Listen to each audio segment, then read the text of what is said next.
If you like the following content, please leave a tip at buymeacoffee/Whitley. Welcome to another riveting episode of Technology Investment Investigations.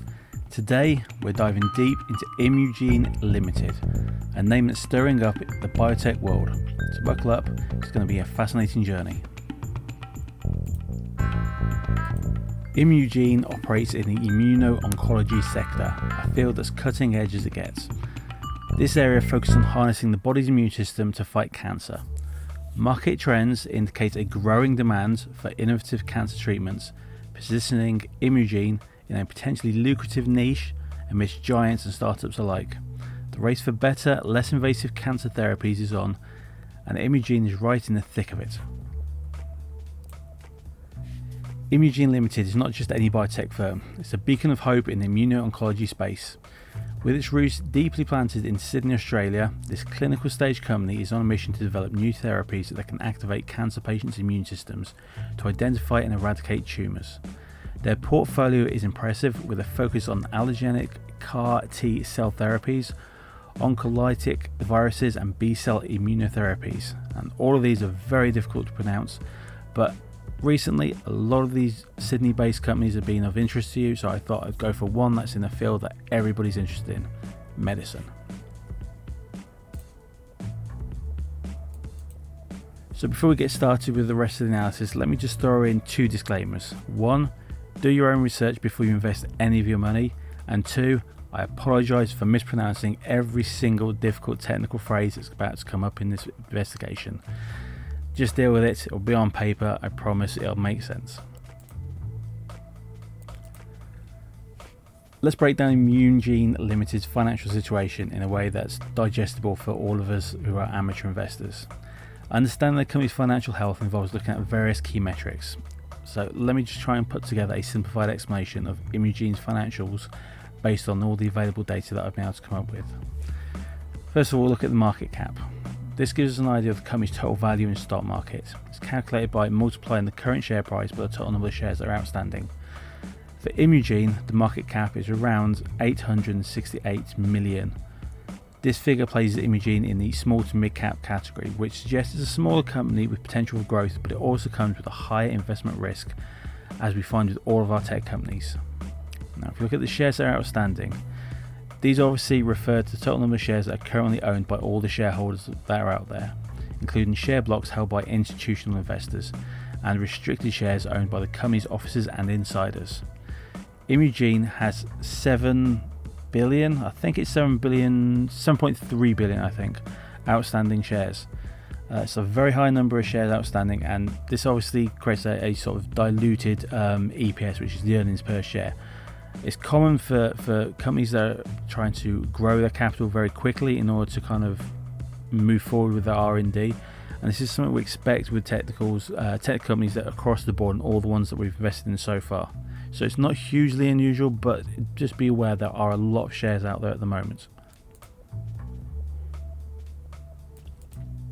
Now obviously the number of shares out there don't really make a huge difference as long as they remain stable and there aren't suddenly huge fluctuations in, they're not diluted, you don't have executives throwing all their shares into the market so they can pay for different things. As long as it's stable, we're fine with that. It basically means the price isn't going to move that too much for us. My big problem with tech companies, and it's the problem with all startups, is that the value is only in the share price and there's no dividends. And Imugene is no different. It has a 0% dividend yield. So if you're in this so you can pick up a small income with this, you're in the wrong sector completely. You'll never get that from any tech growth company until it's mature, until it's like a Tesla or an Amazon or an Alphabet. At that point, then you'll start getting dividends. You won't get it at this stage of a company, which is only just starting out and is in pure R&D mode.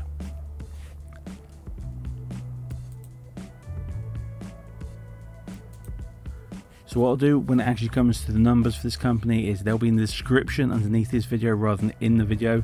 That way the video is always fresh with information for whoever comes across it. and any technical information or financial information I can update as needed in that description. Okay. So what we'll do is we'll start our SWOT analysis and we'll have a look at the strength of the company. Okay. So for those who don't know what SWOT analysis is this is the strength of the company, this is the weakness of the company, this is the opportunities from the market for the company, as well as any threats to the company from the market. So if we look at Imugene, it's a very, very niche company. Its strengths are mainly in the biotechnology and immuno-oncology sector. It's incredibly niche, has a very promising pipeline. If we look at the staff, we have Leslie Chong, who's the managing director and the CEO of Imugene. She's been a pivotal figure in the company. With her leadership, Imugene has made a remarkable strides in its product pipeline. Chong's background and experience have been instrumental in guiding Imugene's strategic direction and research focus. The R&D and the products of this company are quite special. Imugene is dedicated to developing new and novel immunotherapies that aim to activate the immune system of cancer patients to treat and eradicate tumours. The company's unique platform technologies are designed to harness the body's immune system against tumours, potentially achieving effects similar or greater to current immunotherapies. Hopefully greater, because that would be a fantastic thing for not only for this company but health in general. If we look at some of the products that are in the pipeline, we have something called HER-Vax, which is a B-cell immunotherapy for the treatment of HER2 positive gastric cancers, which has shown significant survival benefit in phase 2 trials. We have CF33HNIS, also known as Vaccinia, an oncolytic virus therapy, which has demonstrated positive early signals in phase 1 metastatic advanced solid tumours. If you know what metastatic is, that's any cancer that's spread from one part of the body to another. It's almost always terminal. It basically increases the mortality risk for the patient. We also have something called Azer-cel, which is an off-the-shelf CD19 CAR T cell therapy for blood cancers, which has received very positive FDA feedback in the United States on its new manufacturing process.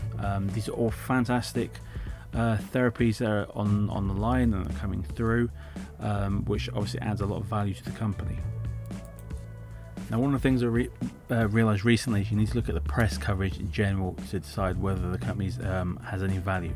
Just looking at their websites and the technical data that goes with it, as well as the financial information, doesn't really cover what's going on, and you need to look into a wider source of material in order to decide whether you want to invest in it.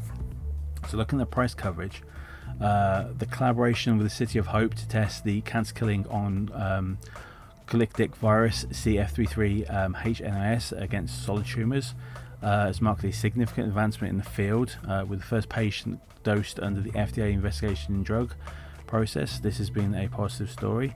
The company reported favourable final overall survival data from its phase 2 study of the HER-Vax in advanced and metastatic gastric GEJ cancers, highlighting a notable survival benefit without adding toxicity.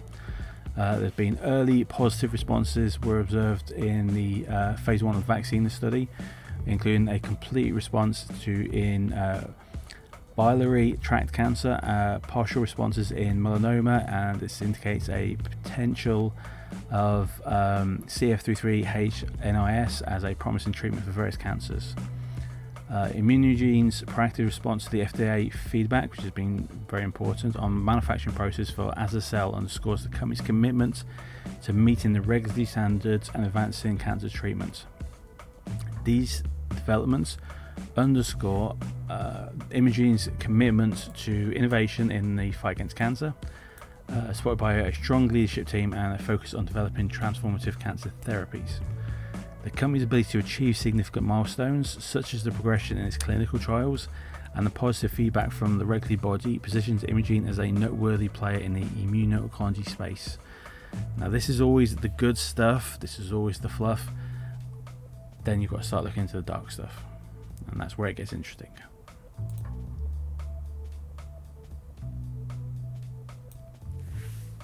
Exploring Imugene Limited from a critical perspective reveals a mix of challenges and scrutiny that the company faces within the biotechnology sector. Despite significant achievements, like the FDA Fast Track designation for its CF33 H1N1 vaccine cancer treatment, which marks a significant milestone for the company and potentially speeds up the drug's development and review process to treat serious conditions, there are, of course, areas of concern. One particular criticism highlighted was the company's inclusion in the discussion about the performance of penny stocks within Australia's share market index. Now, this is obviously nothing to do with the drugs, but obviously this is where the company becomes an issue of interest. A piece of Tom Richardson in June 2023 argued against the inclusion of penny stocks like Imugene in Australia's flagship share index, citing poor performance and suggesting such stocks do not belong in serious share market index. This points to a broader skepticism about the viability and stability of investing in smaller biotech firms like Imugene, which often operate at losses during their development phase and whose stock market prices can be highly volatile. So who is Tom Richardson to pour so much scorn on this company? Well, Tom Richardson is a journalist who writes and comments on markets, including equities, debt, crypto, software, all the usual financial stuff. He's worked in asset management at the Bank of New York Mellon and is a member of the CFA Society of the UK as a holder of the Investment Management Certificate. In his commentary regarding the ASX 200, he expresses concerns about inclusion of penny stocks like Imugene, highlighting the risks and volatility as we've described. From his point of view, it looks like he's doesn't like companies that kind of pop up and pop out very quickly. Probably has my same reasoning that I have, in that if you're going to put stocks out there, you need to give a little bit back in terms of dividends. It can't just be in share value alone. Anyway, I digress. Back to the company.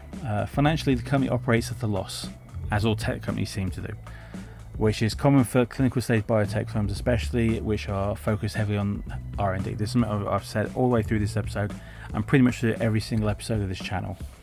The earnings per share stand at less than 0.01, and the company does not offer dividends, reflecting its reinvestment of any funds back into research and development. In fact, if you go back and look at Tesla still doesn't offer dividends, and they're a huge company. They pour so much back into R&D so they can produce more products. Whether that's fair, whether it doesn't really make any difference. If you're still willing to buy the shares, it doesn't make any difference. So the focus on long-term potential over short-term gains can be a double-edged sword for any company, offering the possibility of substantial future payoffs, but also carrying the risk of prolonged periods without profitability. Yeah, I mean, it's essentially that. If I was going to talk about share companies that or company shares that provide dividends, it would be a completely separate channel and may well be the case in the future, but for now we're just going to concentrate on the tech stocks. Okay. Moreover, the need for continuous funding is evident in Imugene's history of capital raising activities. For instance, Imugene's cash call for a new licensing deal worth $60 million to fund the acquisition of a license for precision biosciences as a cell allogeneic cancer treatment showcases the ongoing need for substantial financial resources to sustain its operations and R&D activities. I can only speculate how expensive it is to have all the equipment you would need to test this stuff, as well as cover the insurances for patient treatments. It must be absolutely huge and very stressful for the managers to actually make sure they've got everything in place just to get these drugs working, which is why the payoff are always so glorious. But when it comes to negatives, in conclusion, while Imugene Limited shows promise with its innovative cancer treatments and has achieved milestones like the FDA Fast Track designation, it's going to be facing typical challenges of the biotech industry, which are all going to be based around the financial sustainability of the company, as well as the volatility of the financial of the actual stock itself, the actual share price, which can jump up and down massively. Believe me, I have shares in a number of companies which are 99% down on very small investments, purely because although the drug is absolutely fantastic and it's worth keeping the investment in there, nobody else believes that's the case, and it's just waiting for it to go through its phases before it actually blooms into something magnificent. Exactly the same with this company. Once the treatment is out there in public, the share price will go up.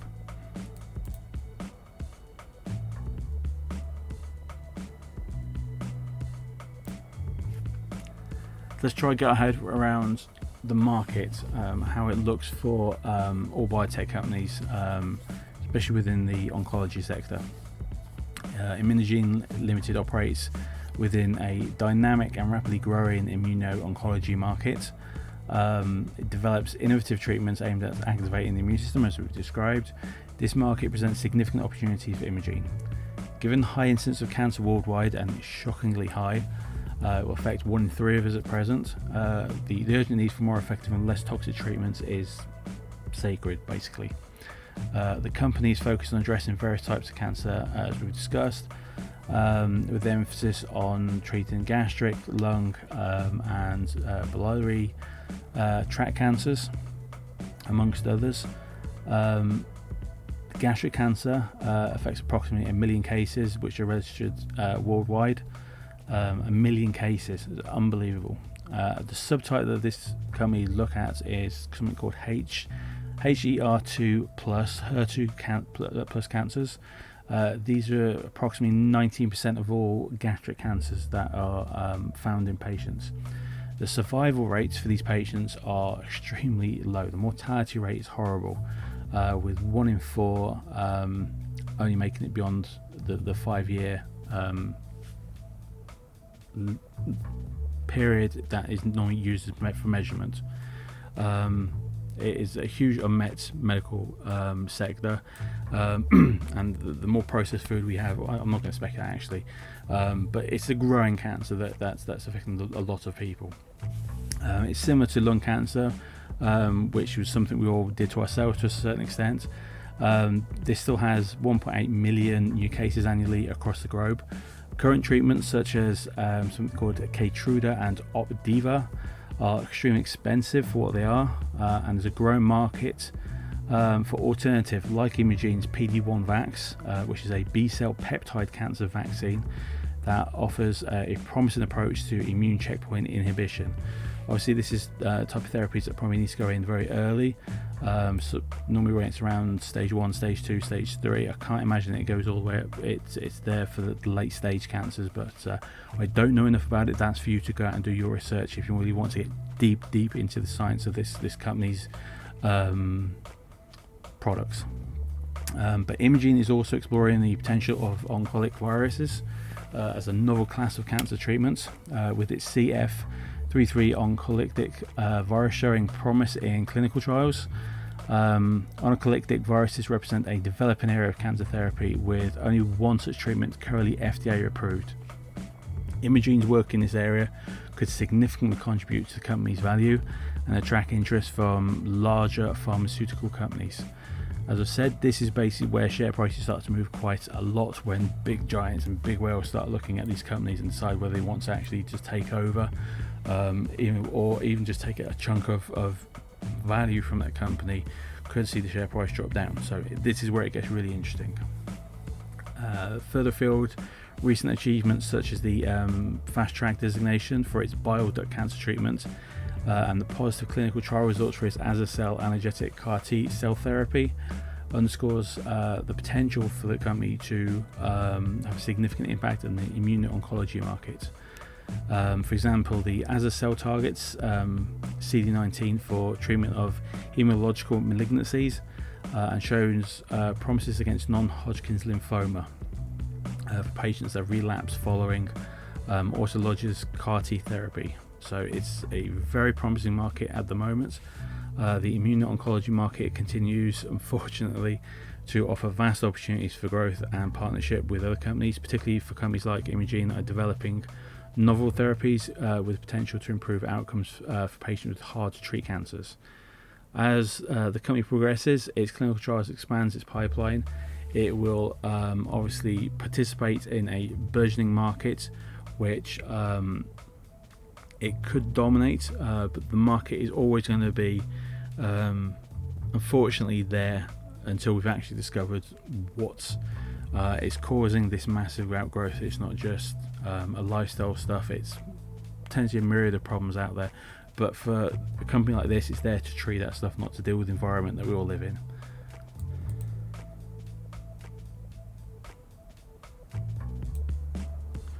Okay, so what threats are out there? What potential problems can we see in the market for this industry? Well, cancer's not going away anytime soon, so it's going to have to be something different other than the actual source of need. For Imugene Limited, this operates in a innovative treatment field, looking at treatments like oncologic viral therapies, B-cell immunotherapies, and the CAR T-cell therapies. However, the company, like others in the sector, faces challenging threats that could impact its progress and commercial success. One of the primary concerns is the inherent risk associated with clinical trials. That's why we have the phases that go through this, the phase 1, phase 2, phase 3, and once it goes to phase 3, it becomes public. Normally you would have positive phase 1 study, because otherwise what was the point in doing it? What was the point of releasing it if you didn't think it was going to get through phase 1? And for this company, it has the early signals from the phase 1 study of the oncolytic virus CF33HNIS, also known as vaccinia, shows promise, with partial responses observed in melanoma and significant disease control rates in gastrointestinal cancers. These outcomes are in the early stages.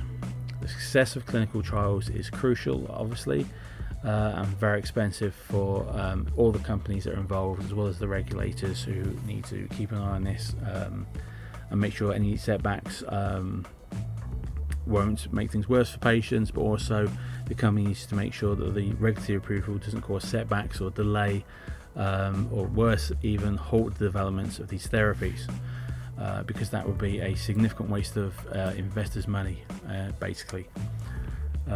Moreover, there's a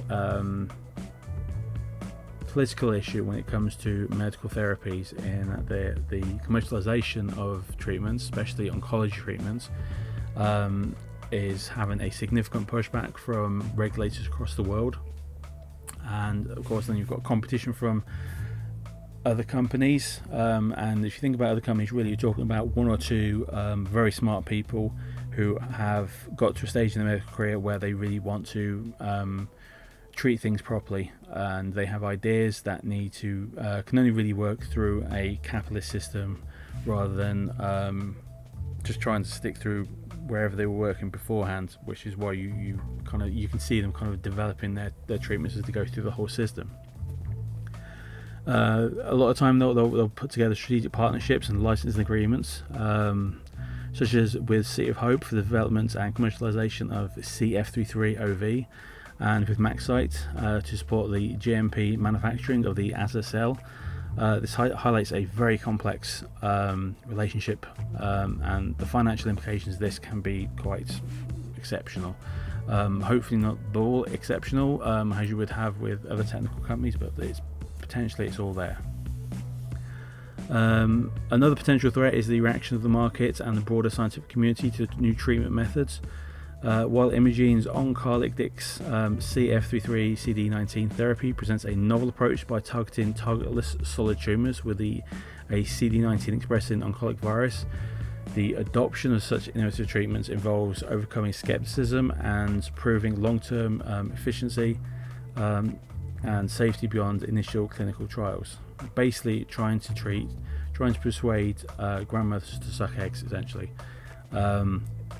It's not always an easy thing to get people who have got used to doing things a certain way, but doctors are improving, and their attitude towards new things coming on the market and new techniques is actually there. There's more of a collaborative nature between doctors, I think, these days than there used to be, in which rather than one doctor coming up with the treatments, they tend to come together in a group, from very basic levels, where at the ward level to a higher level, when you're seeing specialists and the clinicians, well, they will actually discuss a payment treatment between them as a group, so that there's a consensus of which way is the best forward, which treatments are the best. And I think that's going to allow companies like this to be able to push their ideas, treatments into the market in a way that wouldn't have been possible 20-30 years ago. It's a very interesting century to live in at the moment, when collaborations between people are so effective at improving life for everybody. Of course, there are certain other things in there which is more to do with how companies relate with each other. So the acquisition of the exclusive rights and strategic collaborations, although beneficial for advancing the Imugene pipeline, come with financial obligations and performance expectations.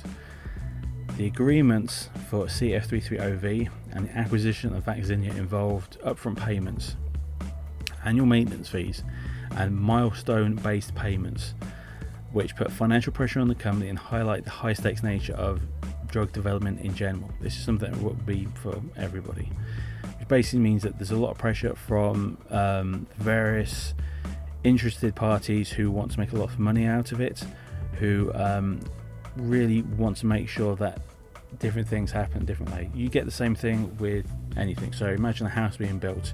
The bank will only give you a self-builder the money once the foundations are done, and then once certain parts of the walls are done. They want it in stages. They'll never give it all in one go, and they'll always want some sort of payback. And it's the same with this. They'll always want something that goes back into their kitty. They'll always want some payback on their investment.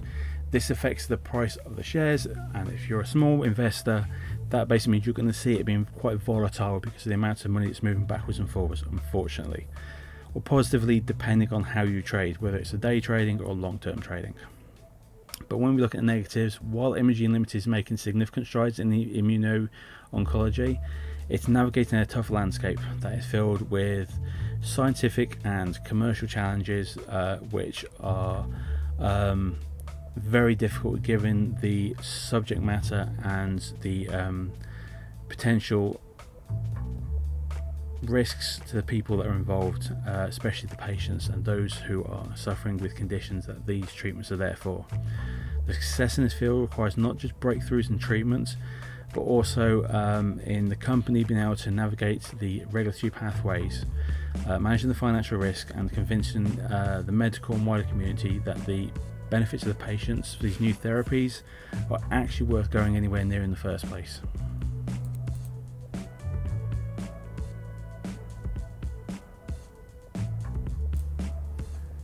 So as I said, I apologise for mispronouncing half of the terminology that's been used in this. It's a very technical subject, oncology, and it's a very delicate one to justify investing in the company. You're both investing in something which is incredibly important to people, but you're also investing in the suffering of people, which isn't always pleasant when you think about it. So it depends on where you stand, whether you're taking advantage of people being ill or whether you believe you're actually helping people. So investing in Imugene Limited, like any biotech company, especially those in the immuno-oncology space, comes with its shares of risk and rewards. The company's focus on developing innovative cancer treatments such as oncologic viruses, CAR T-cell therapies, and B-cell immunotherapies places it at a forefront of significant medical advancements with the potential to transform cancer treatment. Positive early signals from the clinical trials, the strategic partnerships, and the licensing agreements for its treatments and its treatment methods, and the support from the scientific community underscore a potential for rewards for early investors. However, the commercial success in the sector is fraught with challenges, as always is with technical companies of any colour.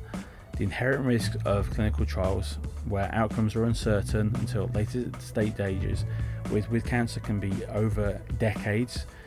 This represents a significant hurdle to any investor. Any setbacks could not only delay the development of these therapies, but could also impact the company's financial standing, as well as confidence for big investors, and therefore this hits the little investors.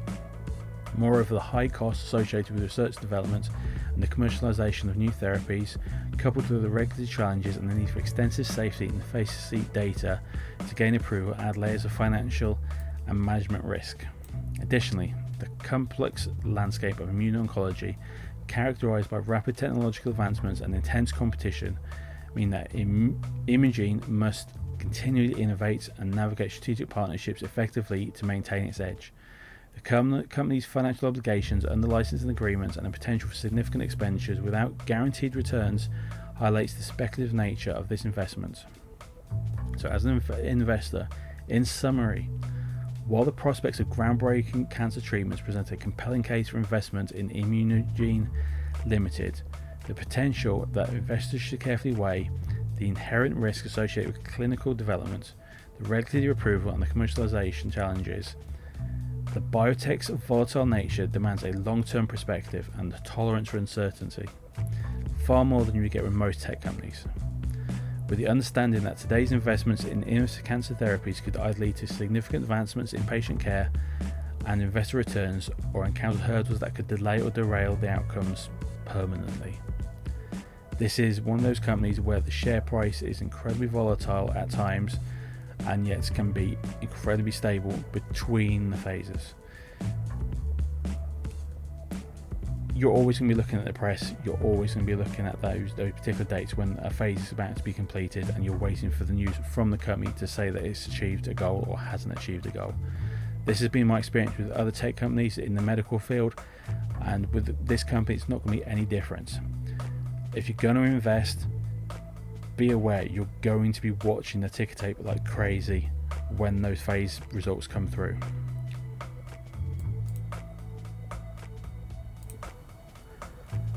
So I think that's pretty much it for today. I think that's all I can say on the company. Investing is difficult in the entire tech field, or it has been, which is why I make these videos, because they're there for you to kind of have a glimpse into the research that's out there and the hurdles you're going to have in researching these companies. I'm always very grateful that you've actually watched any of these, especially if you've watched them all the way through to the end. So until next time, thank you for watching. Please subscribe if you haven't already. Hit the like button if you enjoyed this video, and of course hit the notification bell for the next videos when they come around. Okay, thank you for now. Ta-ta.